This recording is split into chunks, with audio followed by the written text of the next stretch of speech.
So if you just watched that last video on kickoffs, you may be wondering what would prevent a team who is kicking off from maybe just kicking the ball real short, and instead of the receiving team being able to run up and grab it, what if one of their guys could run up and grab it first? And would they get the ball right there? And the answer is yes, they can kick it short, but no, it can't be that short. So what we're actually talking about here is something called an onside kick. And so teams will do this. Maybe they're down late in the game, they're not going to have enough time to kick the ball off normally and stop the other team.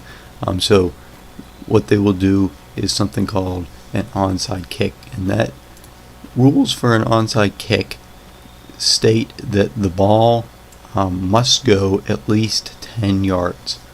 So let's go 10 yards, and that's really the only rule that there is. So the ball will be kicked just over, and as we said, the receiving team cannot come closer than 10 yards. So you do have to kick it into the receiving team,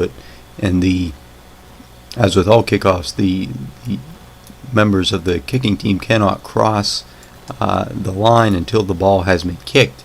But it is possible to kick that ball 10 yards and for this team to run up and recover it. It doesn't even have to touch a player on the receiving team, although you can imagine if you're only 10 yards away and you kick that ball pretty hard, sometimes it's going to be difficult for them to catch, and so it might bounce off of a member of the receiving team and back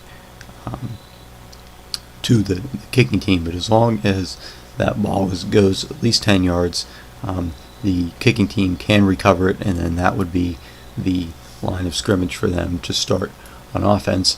And that's one thing to note,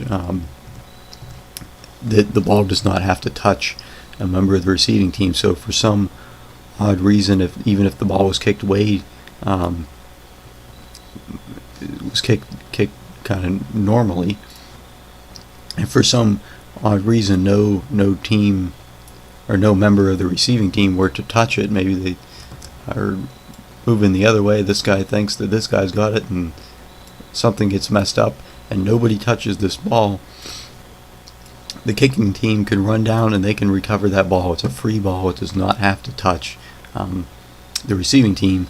This only applies though in kickoffs, rather than it does not apply in punts, which we'll look at down the road. But that is how an onside kick would work. You let it clap for it. Clap for it. You let it clap for it. Let it clap. You let it clap for it. The summer's stop. Get me lit.